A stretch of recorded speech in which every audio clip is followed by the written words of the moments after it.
one. In the name of the Father, and the Son, and the Holy Spirit. Amen.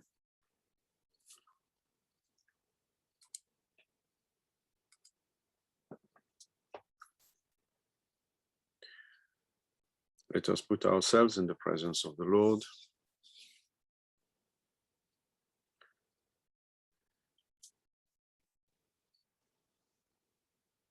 Lord, graciously give us your Holy Spirit. Guide us from within. Give us your light, your discernment. Incline our will toward yours.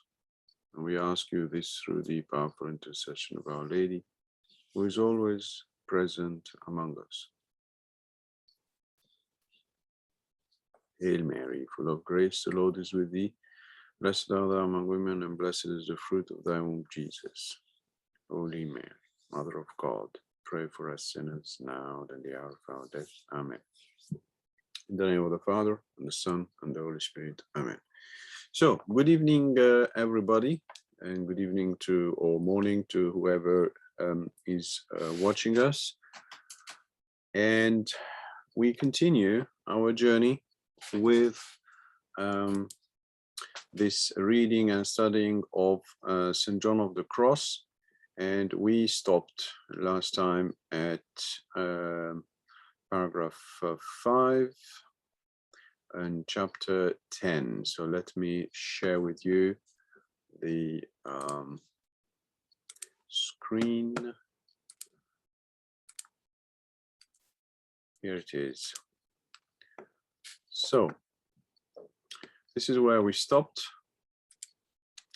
in the last beautiful hour or last lessons, and we continue now to let me just check which lesson it is, if you allow me, because I forgot. I think it's lesson 20, if I'm not wrong, something along these lines. I think we're on lesson 23. 23, yeah. Okay, thank you. Thank you very much. Because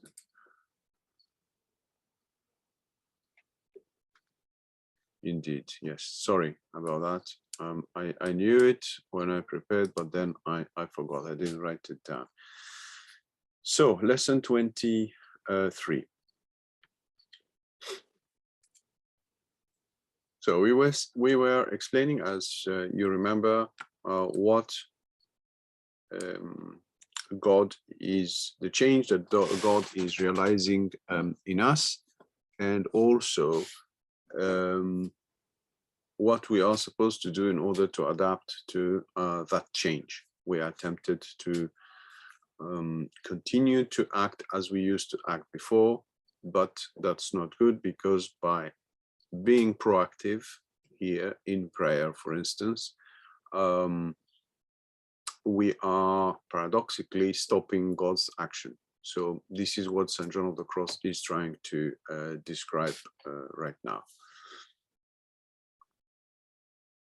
Remember that if you have any question, you need to just grab your mic and just speak. So we are here. For if such a soul should desire to make any effort of its own with its interior faculties, this means that it will hinder and lose the goods, not blessings. In this translation, it's goods. The Spanish talks about bienes. Bienes are goods, like graces, if you want, that God is communicating, which by means of that peace and idleness of the soul, God is instilling into it and impressing upon it. Okay, so I think that this is clear. The message is clear, and he's comparing this sort of interference from our part in the work of God. He's taking an image. It might talk to you, it might not. It is as if some painter were painting or dyeing a face. If the sitter were to move because he desired to do something, he would prevent the painter from accomplishing anything and would disturb him in what he was doing. So it's easier to understand when you paint somebody. If the person moves a little bit, then it changes all what you are doing. It's just an image. It's just to show that in a way we shouldn't move in the sense of interfere actively in what God is doing. And thus, when the soul desires to remain in inward or interior ease, idleness, and peace, any operation and affection or attentions wherein it may then seek to indulge, or which it may then wish to have, will distract it and disquiet it and make it conscious of aridity and emptiness of sense. So this is a practical advice. It applies, as we mentioned the other day, Hilda, I think, was asking, it applies specifically to the time of prayer of contemplative prayer, prayer of the heart, where we would like to do something instead of allowing God to act. Remember when I explained the prayer of the heart, for instance, using the example of the sea. When I offer my heart, he takes my heart and puts it inside of him. Do I feel that? The answer is no. And he will say it today, you will see, he will repeat, he says, in the beginning, you don't feel anything. That's not possible for many reasons, you don't feel. So you have the impression that you're not doing anything, and you don't know if you are doing something. So that's a double. It might instill some doubt in you. So you are resting, you are in the hands of God, but you don't know it. So the distractions and the fact that I'm not doing anything, and I'm not used not to do anything, then will make me feel that I should then do something. And if I start to do that, I'm stopping the action of God. You see how tricky it is. You see how tricky it is, especially in for the first long period of that change. And it applies also. If it applies in the prayer of the heart, since the prayer of the heart could be used during the day, throughout the day, well, it will apply at any moment I want to sort of be immersed in God. Remember that. A prayer of the heart, as I said, could be used during the Mass, for instance, so when you say the Rosary. It's better to be in God than outside of God.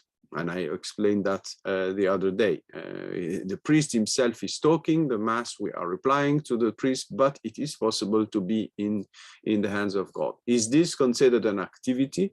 No, it's if I want to do something, if I want to move my mind or my will in a certain way, here he says inward, then yes, I might interrupt God's action. You see, it's very delicate. It is a very delicate change in God's way of dealing with us and our way of dealing with him. Furthermore, a soul endeavors to find support in affection and knowledge. Instead of affection here, put a will. So I would like to feel something. I would like to see something. No, you are facing an absence of activity from your part, and you don't see what God is doing. Because what God is doing it in my spirit. So I don't have access to the action of God. So as a result, I will try to do and make an effort. The more I do, the more will it feel the lack of these, which cannot now be supplied to it upon the road. Knowledge and affection will not be supplied, because this would be going backward and filling the feeding into the working of the old man, which God doesn't want. God wants to stop all this. He wants to put it in aridity. You see, he wants to remove all the water from the old man. He wants to remove anything that he was giving to the old man. Why? Because he wants to move the person from the workings of the old man to the workings of the new man in us. Wherefore it behoves such a soul to pay no heed if the operations of its faculties become lost to it. If I don't have control anymore to my own operations during the time of prayer, I shouldn't be troubled by that. I shouldn't be troubled by that. You see, it's difficult. It's unusual. It's new, and you feel lost.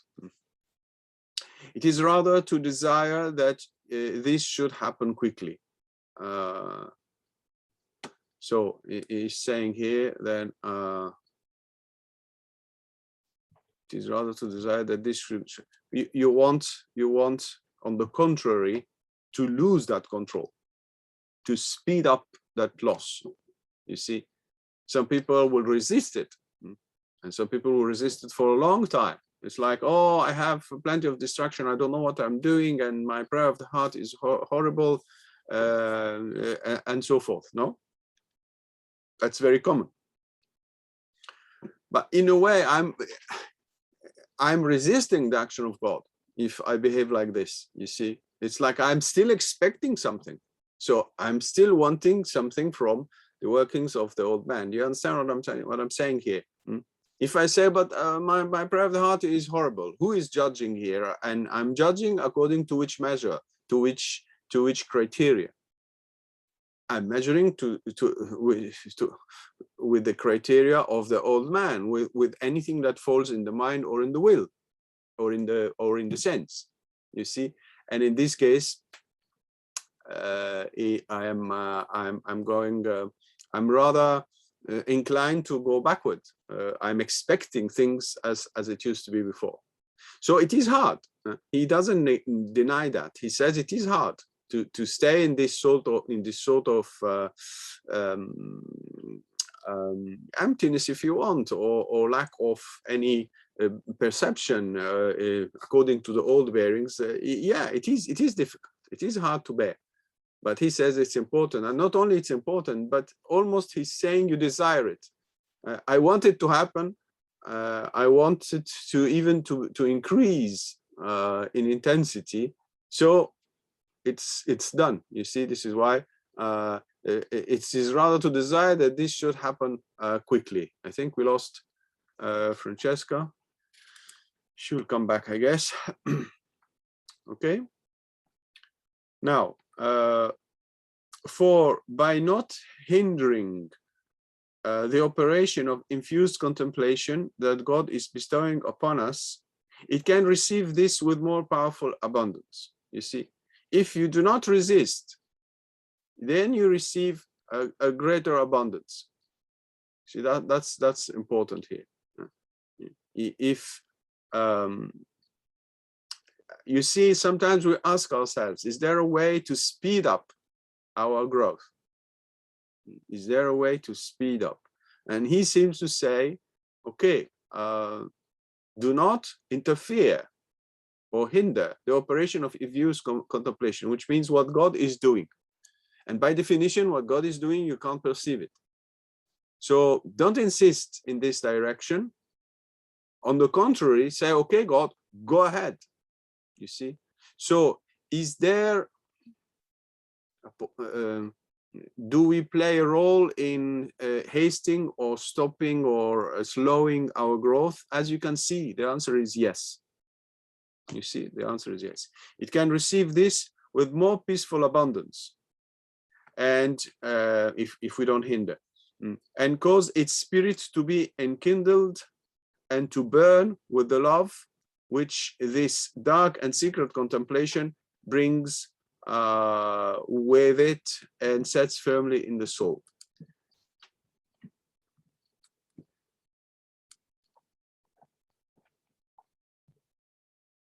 Okay, no problem. Francesca says she has to go because the connection is not good.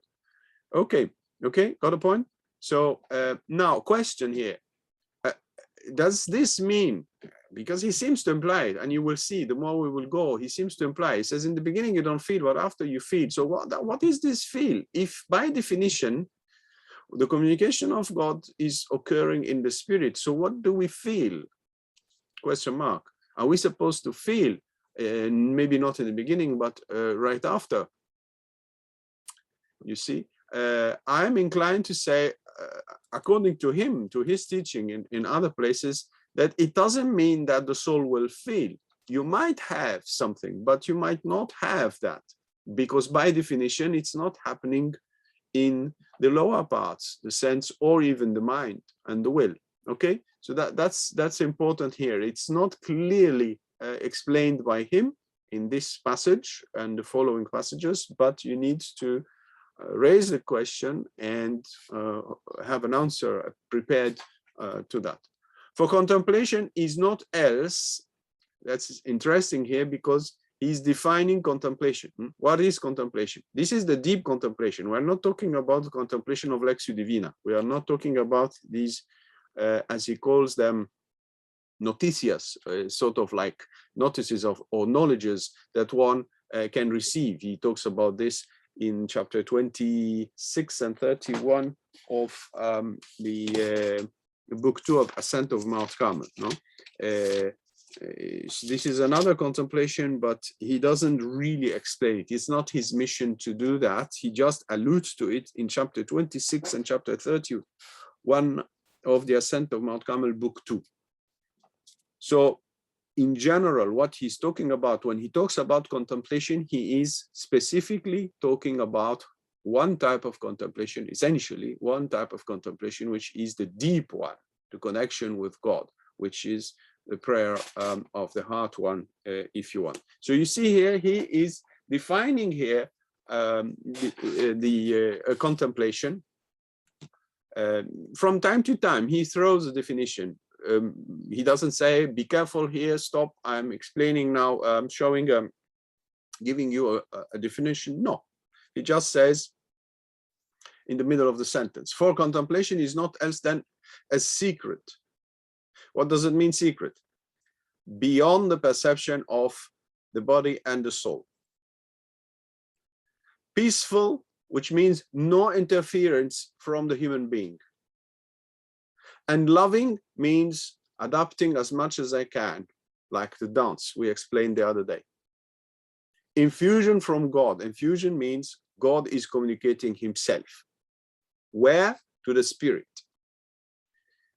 If it be permitted, enkindles the soul, and here the soul you may say spirit, to be precise. But remember, the spirit is part of the soul. It's the highest part, the deepest part, but it's still considered as part of the soul. So sometimes if he says souls, he might be meaning the spirit, you see. So you need to be careful and read him with the entire teaching present there, not just extract the passage from what he says and then change the meaning of it, you see. It kindles the soul with the spirit of love, according as the soul declares in the next lines, namely. So you remember, he's commenting a poem. He goes on, of course, into long explanations. So you forget that, in fact, he's commenting a poem, but he goes back here now to the poem. Okay, so let us just remember this definition of contemplation. Is not else then, is nothing else then. In secret, in Spanish, he put infusion comes first, of course, because the construction of the sentence in Spanish is different from English. So it's an infusion, that is secret, peaceful, and loving of God. You see, that's the translation, the structure in Spanish. So, infusión secreta, pacífica y amorosa de Dios. So, the first part of the definition is infusion, you see, in Spanish. So, what is contemplation? It's an infusion. Then you describe it. It's secret, pacific or peaceful, and loving. You see, just to help you sense also the Spanish. Here is the Spanish if you want to see it in Spanish. Even though you don't understand Spanish, it doesn't harm to have a look at the structure of the sentence. ¿Por qué? Because contemplation no es otra cosa, is nothing else than infusión, infusion, secreta, secret, pacific, peaceful, y amorosa, and loving of God. Okay. Now, let us continue. So this is part of the poem, kindled in love with yearnings, con ansias and amores inflamada. The soul is singing in saying what is happening now, the beautiful chance or fate that she has. It's with yearnings, in love, inflamed by yearnings of love. Okay. Now, chapter 11. So we're moving now to chapter 11. We are still in book 1 of the Dark Night of the Sense.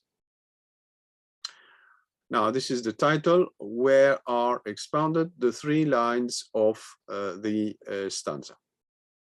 Now, so we're talking about enkindling, no? Inflamación, which means like inflamed, coming from flame.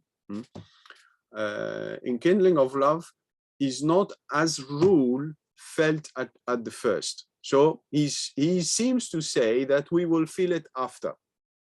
Again, I say, be very careful.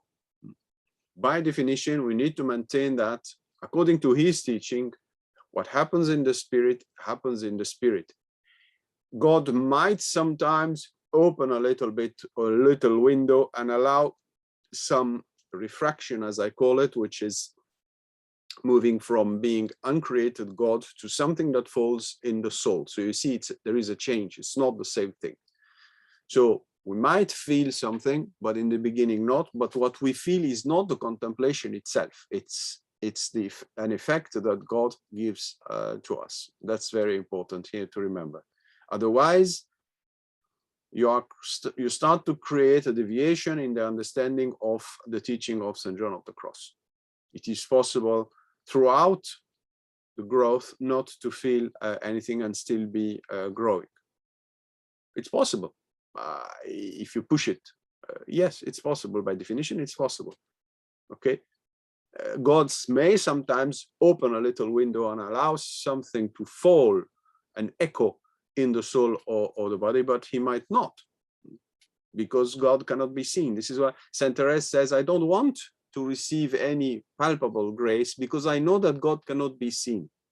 Saint Therese of the Child Jesus, no? She says, I know that God cannot be seen. You can read it according to the teaching of St. John of the Cross, cannot be seen neither by the senses or emotions or the mind, the rational mind. This is why I'm not asking for this, and I'm fine with it. I will live by faith, you see. So that's the paradox, that sometimes we understand spiritual life or mystical life as feeling and sensing things and then being in ecstasy, etc. But we forget that that's not the essence of spiritual life. These are some manifestations on the journey toward union with God. And they might not occur at all. I have mentioned this plenty of times before. This enkindling of love is not as a rule felt at the first, because it has not begun to take hold upon the soul by reason of the impurity of human nature. If the soul in its lower part, or even in its higher part, is still impure, which means not paying attention to God in faith, because purity for him, what is purity according to St. John of the Cross? It is treating God as God is. So if I want to sense, that's a lack of purity. If I want to feel, that's a lack of purity. You see, his teaching goes very far. So what is purity? Purity is purity in faith, which means treating God as he is, which means a spirit, not something palpable, not a palpable being, as sometimes we do in our behavior. So because it has not begun to take hold upon the soul by reason of the impurity of human nature, or because the soul has not understood its own state. I will come back to that. As we have said, and has therefore given it no peaceful abiding place within itself. Now, what is this second case? The second case is all what he was saying before, which is, I don't understand my state, which means this aridity that is happening, I think it's caused by me. So I again continue, as I was doing, to want to feel, to want to, in fact, go back to my old behavior, the behavior of the old man. So by doing that, I'm not peaceful. I'm overactive and I'm going against the action of God. You see how he describes it here. Not understood its own state. So are we meant to understand something? Yes. Otherwise, you'll keep working as before. What is the goal of spiritual formation? What is the goal of spiritual direction? Is to help you understand your actual state. Why? It can feed your pride. It's true. But in the same time, it is helping you to adapt your behavior to God's behavior, the way you act to the way God acts. So there is something to be understood. It's not just, okay, fine, I'm okay, I need to continue. No, you need to understand why this is happening and how I can adapt my behavior, my actions on a daily basis when I pray, throughout the day. I need to adapt my way of acting to his way of acting, you see? So one of the causes why I'm not progressing, or why it's not enkindling, because the fire of God is not increasing in my spirit, because I don't understand my own state. Okay, and I'm not peaceful. I'm overreacting. You see, I am active. I want to do something.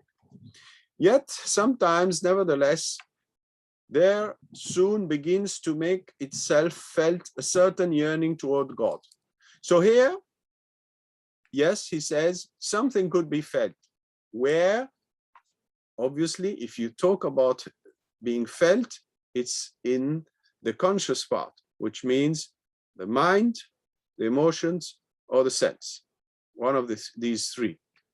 He generally says the sense and the upper part, which is the rational mind, which the rational soul, which is the mind and the will.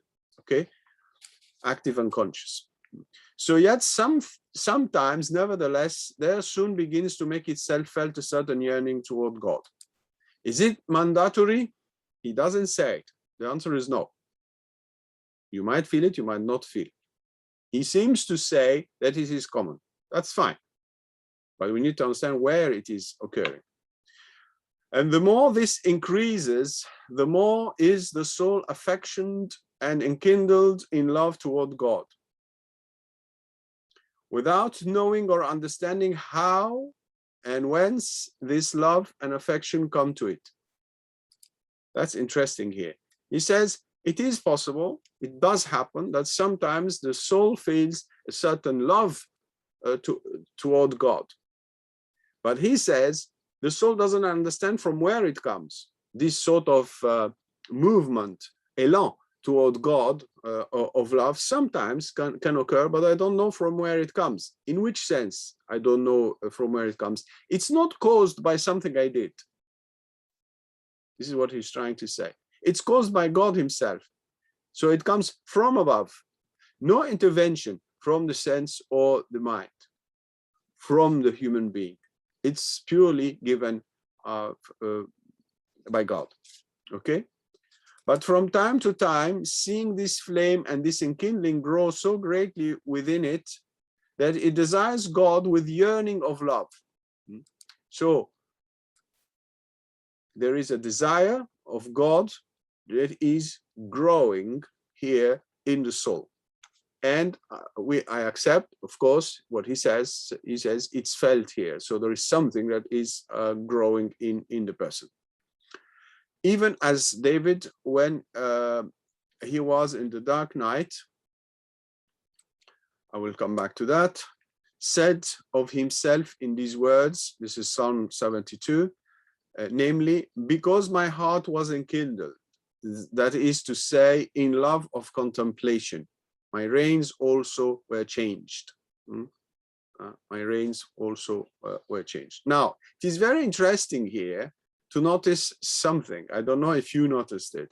He says, even as David, when he was in the dark night. So what is he doing here? He reads David's life and David's spiritual life. Something in the description that we have about David in the Psalms, because normally the Psalms are believed to be from King David. And he recognizes something that belongs to the dark night. You see?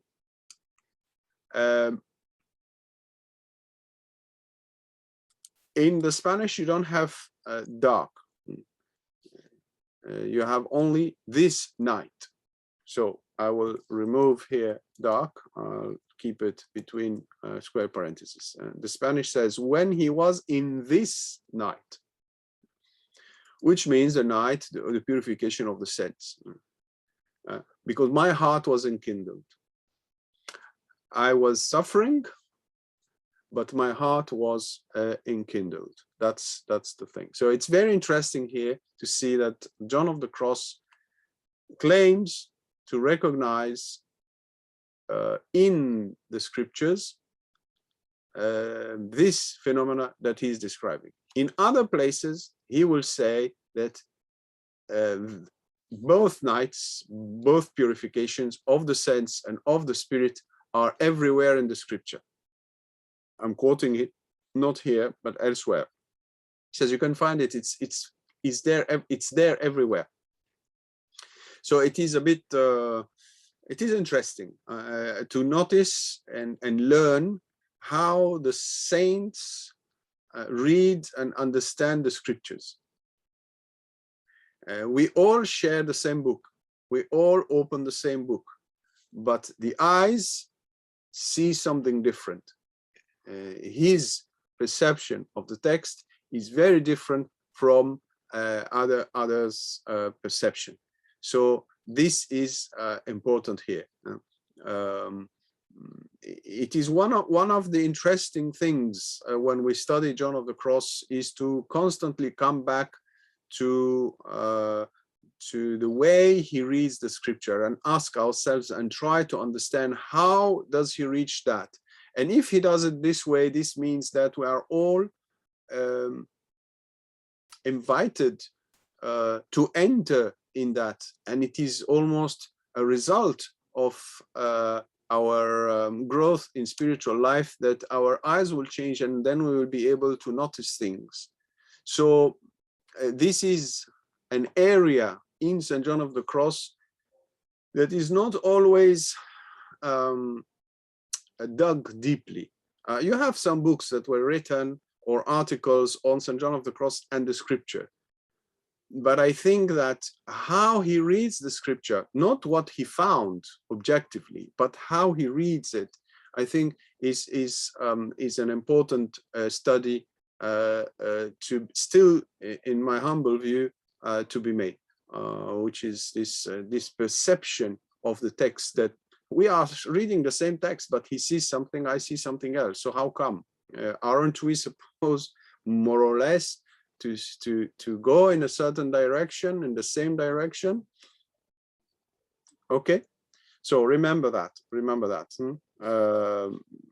This night, this affirmation that is really striking, and it opens big avenues for us today in the way we read the scriptures.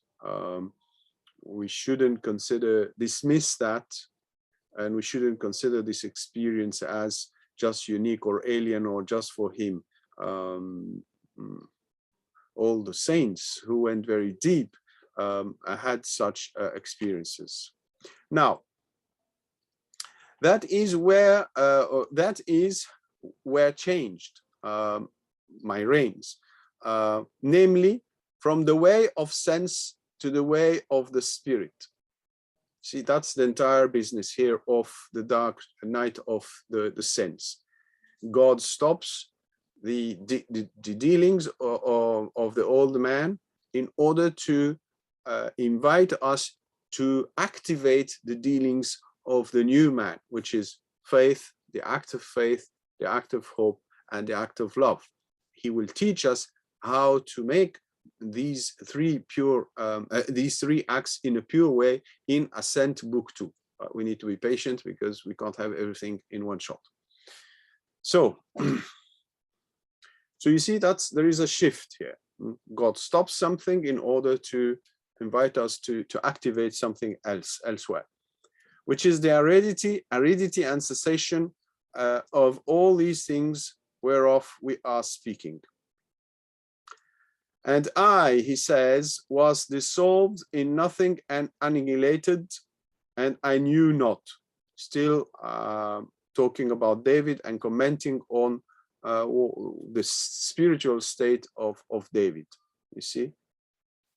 That is to say, in the sense, dissolved and annihilated in the sense, which means I don't feel what I used to feel before. For as we said, without knowing, it comes from God, the way whereby it goes, the soul finds itself annihilated with respect to all things above and below, which were accustomed to please it. And it finds itself enamored without knowing how. You don't see anything above with the mind, and below you don't feel anything. So suddenly there is something that lands or comes out of the soul, this movement or desire or being inflamed of love, and we don't know from where it comes. It's given by God. And because at times the enkindling of love in the spirit, you see, in the spirit. So I haven't interpreted wrongly above. It's in the spirit. He didn't say in the soul. Here he is more precise. In the spirit. Spirit being part of the soul, but it's in the spirit, not in the soul. The spirit is receptive and above consciousness. Grows greater. The yearnings for God become so great. The yearnings, the desire becomes so great. Why? Because the person doesn't possess God yet. Why the yearnings increases? Because the person doesn't possess God yet. God is purifying and preparing the dwelling place, his own dwelling place, the human being. So in the meantime, while he's preparing and purifying and emptying and cleaning, the yearning grows. The desire to possess God grows. The yearning for God becomes so great in the soul that the very bones seem to be dried up by this thirst. You see, yearning, thirst, desire. And the natural powers to be fading away. The natural powers means the body, the strength, the normal strength of everything, no? And their warmth and strength to be perishing through the intensity. Better translation here, livingness. And we can see the quotation below. Of this thirst of love. Thirst of love. For the soul feels that this thirst of love is a living thirst. living thirst. It's like burning. It's burning. The desire is burning. I would like to be there. This thirst David had. Incredible the audacity he has here. It's like, I understand David, and this is the diagnosis of what David had. This thirst David had and felt. Wow. When he said, my soul thirsts for the living God. Psalm 41, verse 3, which is as much as to say a living thirst, not just mere thirst. It's a living, it's strong, was that of my soul. Of this thirst, since it is living, we may say that it kills. It kills. It kills out of thirst. No, it's like I'm dying of thirst. No, we say it even in the normal daily language. No, we say I'm dying of thirst. So it kills. If you want, we can add of thirst.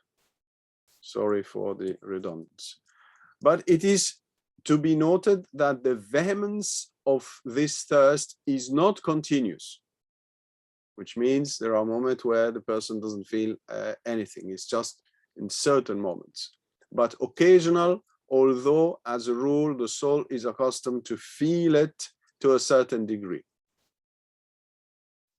Okay? Please remember and apply all what we said before according to his teaching, the distinction between where God's action occurs in the spirit and the possible yes or not of any effect of this. But there are things that he says that are felt even in the conscious part. It must be noted that, as I began to say just now, this love is not as a rule felt at first, but only the dryness and emptiness are felt. It's obvious. This is where we were dwelling before. So if nothing is there, this is the first thing we will feel. It's normal, no? Whereof we are speaking. Then, in place of this love, which afterwards becomes gradually enkindled, what the soul experiences in the midst of these aridities and emptinesses of the faculties is a habitual care and solicitude with respect to God. So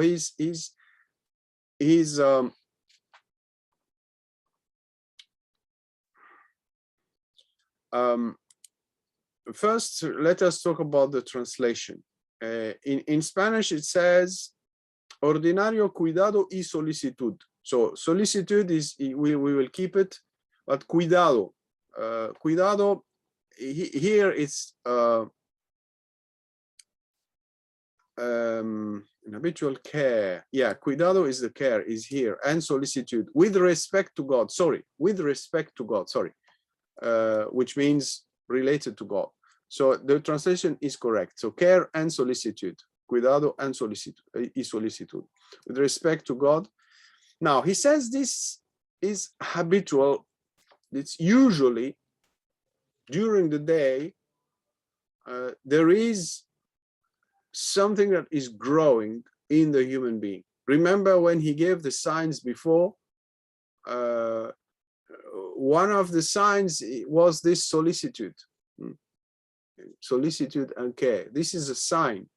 It's not the only sign, but it's an important sign. And it is growing, and it is rather habitual. It is new. It didn't exist before. And it's not in the senses. It's deeper. Okay? Together with grief and fear that it is not serving him. Here is the paradox. Deep inside or high up, habitual care and solicitude toward God. But in the lower part, grief and fear, because you have the impression that you are not doing anything. So you are not serving God. You see, this is the paradox. But it is a sacrifice. It is a sacrifice which is not a little pleasing to God that the soul should go about afflicted and solicitous for his love.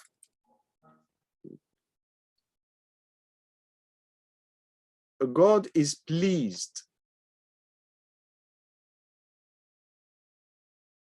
that we go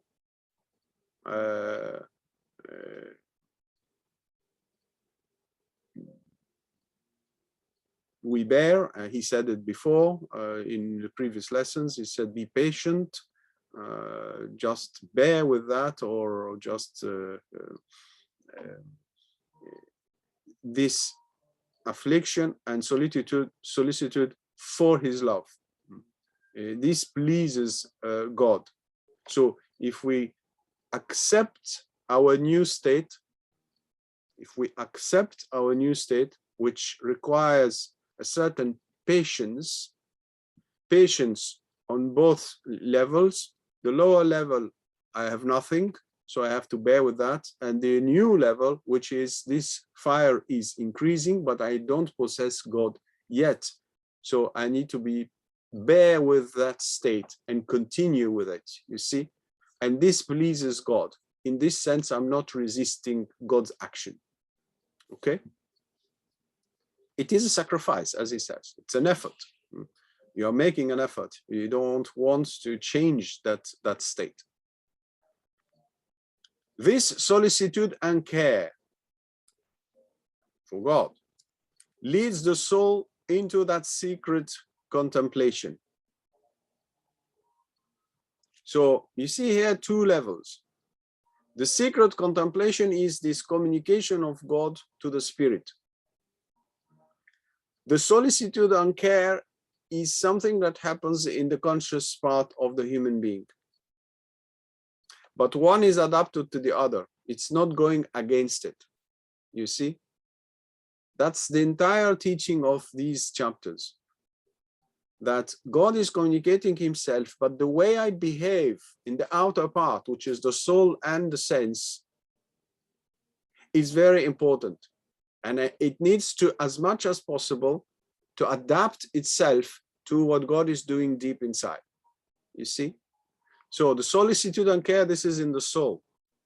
Leads the soul, adapts the soul to what? To the secret contemplation. Secret means it's not perceived, it's in the spirit. Okay? Until the senses, that is the sensual part, having in course of time been in some degrees purged, purified of the natural affections and powers by means of the aridities, which it causes within them, the divine love begins to be enkindled in the spirit. Okay? It's a repetition of all what we said again. It's another sentence that is exactly repeating all what we said. So I won't say it because I don't know, I feel it's clear now. I explained it too much. Meanwhile, however, yes? Sorry, can I ask a quick question? Of course. How would this solicitude and care manifest itself? Like, is it a certain attention? You say it needs some sort of something from our side, some sort of effort. So is it, remembering to go into his presence, remembering to do that, or to be sort of, half conscious during the day that he's there? I mean, what sort of, can you give an example? Or is it, because if we're not feeling what he's doing in the spirit, to what are we being solicitudes? Do you see what I mean? I mean, it's then just an idea. Yeah. Or knowledge as we have now, but a lot of people wouldn't have that knowledge. So then what would you be doing? Thank you. Let us go back to this paragraph to understand the solicitude and the care. Then, in place of this love, which afterward becomes gradually enkindled, what the soul experiences in the midst of these aridities is habitual care and solicitude with respect of God. Now, is this coming from God or from us? Certainly, he works in the spirit this way. Isn't he giving his grace also for the soul and the sense to behave in a certain way? the sense to be in total aridity, and the soul. So the grace of God is, let us say, distributed in three different ways. Bear with me. One way is God himself communicated to us directly to the Spirit. This can only occur in the Spirit. But also the grace of God, he doesn't explain it this way, but just bear with me and you will see it becomes clear. The grace of God also acts in the upper part, which is helping this habitual care and solicitude to happen, to occur. And in the lower part, it dries completely or any communication and any perception, and it puts the person in aridity.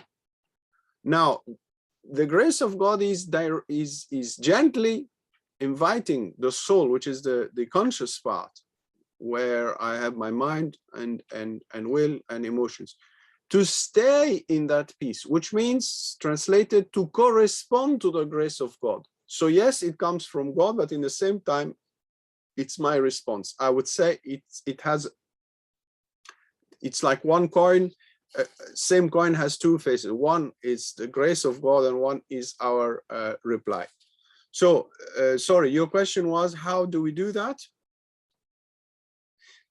It's to understand that he expects us to do that, and we start to go in this place, in this direction,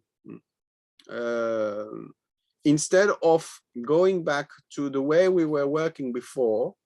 When I pay attention to God throughout the day and during the prayer of the heart, I understand that this is the attitude that he wishes me to have. You see? So in other places, I think we saw it before in the previous chapters, it's like a loving gaze. It's a loving gaze. I might be wanting to do things, but he says, no, I just need a loving gaze. So it's like, but I'm not doing anything. What is a loving gaze? It's nothing. It's silly. Why should I do that? You see, I'm talking my previous behavior or my previous understanding of things could react like this and say, why am I supposed to do that? While he says, no, give me that loving gaze, and this way you are better corresponding to my grace. We're talking about the soul, of course, what I can do, what I can change. So I don't know, did I answer your question? Yes, I guess so. No, please, if you feel if you don't understand, I mean, I'm here to help you. I understand. No, I understand. I understand. It's yeah, it's all very subtle. It is subtle. This is what he's trying to say. It is subtle because it's new, because I'm not used to have a loving gaze. I want to do something, or I expect something that moves. No, remember Elijah, no, he expects God in the earthquake, and God is not there. He expects God in the fire, and God is not there. And then suddenly a gentle breeze, and he covers himself. God is there. So it's like the old man in us wants the fire, wants the earthquake, wants movement and action, big things, but God says, no, I'm not there. Yes, exactly. And then a gentle breeze comes, and then Elijah says, well, God is there, or the scripture, God is there. It's like, I wasn't expecting God there this way, so gentle. A little bit like the gospel the other day, I think it was yesterday, they wanted to be the first, they wanted to command, etc. And then Jesus takes a child and embraces and hugs a child. It's like, this is not God. We want to command, we want to move things, we want to fight. And you give us a child? I mean, come on, it's nonsense what you're doing. No, it's not some nonsense. He says, you receive me. Who receives a child receives me. So I am the child. God is the child. You don't expect God to be the child, exactly as Elijah was expecting. He said, I want the big fire, no?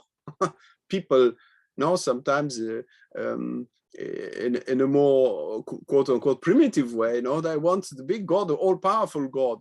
And then suddenly you discover that God it doesn't act this way. God is something different. It's another being. God is humble, says John of the Cross. And Jesus says, who receives a child like this, he receives me. I never imagined that God is a child. I want God, the big, strong man, or those big. I don't know. I'm talking silly, but I'm sure you understand. No, it's clear. It's so clear. I have a certain understanding of God, but now here he says, no, move a little bit. That's not God. God is elsewhere, and adapt. So now I need to change. My expectations need to change. No, when you read Saint Therese of the Child Jesus, first time ever, with her strange things, you feel that that's not possible. That's not God. No. Remember Saint Therese of the Child Jesus talking about the little way, the little flower. God is very weak in mathematics. No, he doesn't know. He doesn't calculate because love doesn't calculate, etc. And we can take God by heart. In French, it's said prendre Dieu par le cœur, which means you can almost like trick him and then get him by a language of heart. It's like when you read her, you say that's not possible that this is God. The first many of the prioresses of at her time, now in 1897, after she died, they received the story of the soul, and they rejected the teaching of Saint Therese of the Child Jesus. The understanding she has of God has been rejected by different superiors, Carmelite superiors in her time. Why? Because it wasn't the understanding we had of God himself. God was just. It was so the justice of God, the fire of his anger, and the whole thing. And now he says, no, it's the gentle breeze. It's a little child. It's like, no, I'm sorry. That's another religion. No, I don't accept that. That's not Christianity. You see, you want God to come and decide things and tear things and throw people in hell and things like that. And suddenly you discover that God doesn't act like this. So that's the change. You see, that this is a change, and it costs. It will cost some people enormously, and maybe they will not do that shift because it's not acceptable that God wants a gentle gaze, a loving gaze. It's like, what is this business of loving gaze? It's not part of my vocabulary. It's not in my dictionary. I don't understand. That's not Christianity. You see, that's the change he's talking about. Okay. Have I answered a little bit your question? Yes, thank you. So it's a change. Think of Elijah. Sorry, it's my answer. It's not his answer, but think of Elijah, no? Now,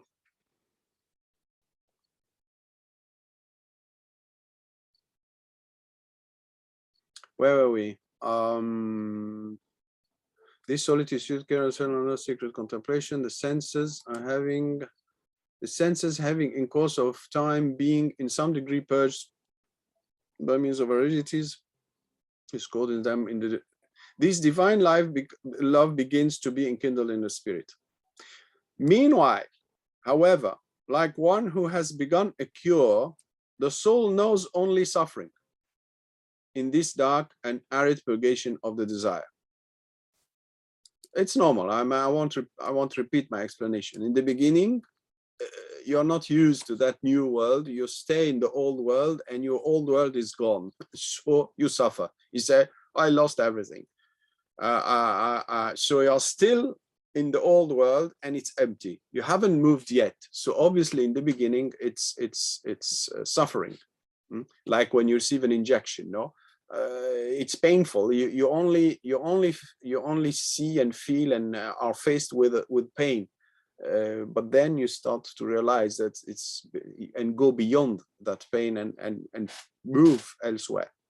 By this means, it becomes healed of many imperfections and exercises. You see, exercises, which means the way we act, the way we act. In many virtues, in order to make itself meet for the said love, as we shall now say with respect to the line following. Now, I want to stop at this expression here. In Spanish,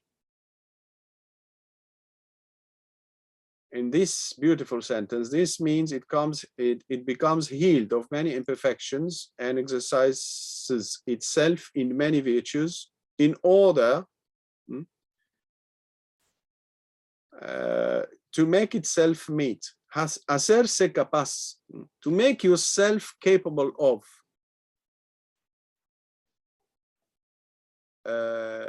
Capable of what? Of that love, for the said love. So this is the adaptation. I need to accept this double pain or double change, the pain first in the lower part and the change in my behavior allows me to receive better God's love. That's the entire challenge here, or that's what is at stake here. It's to become capable of receiving God. Hacerse capaz del dicho amor. That's the goal, to make ourselves capable of receiving this said love. Okay? So you see, it's some people will not take this turn. That's important to know. Here we lose some people. In this turning point of spiritual life, some people we will lose them,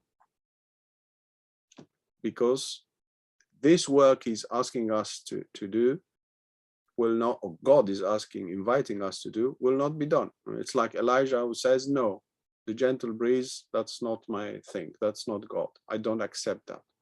And there are people who are extremely stubborn. God knows. Now, okay, shall we continue? What's the time? No, I think we have to stop now. So, okay, so you see, the lesson is here, the explanation is here, and we need to adapt our behavior. And as I said previously, I was very struck by these seminars led by Father Louis in the early 70s with the Carmelite nuns of Canada, where the seminar, one of the seminars was, why so many failures? Pourquoi tant d'échecs? Why so many persons fail? It doesn't mean that you acknowledge and understand this failure. You continue to have religious life. You continue to be faithful to your duties. You continue to be a very good nun. But very good nun seen from outside. But am I really faithful to what God wants to realize in me? No. This is why it's failure, no? Échec. Échec means failed, no? In French. So he wanted to study with the nuns, you reading St. John of the Cross and St. Teresa of Avila, reading about this turning point, this first big turning point. Why I can still be a nun, fulfilling my duties from the outer part, you know, all the daily duties of a Carmelite nun or any other nun. But from the inside, which is in fact the meaning of my religious life, if I consecrated myself to God in religious life, it's not to transform the means into a goal. It's to use the means as means in order to grow spiritually. Otherwise, what's the point? You understand what I'm saying?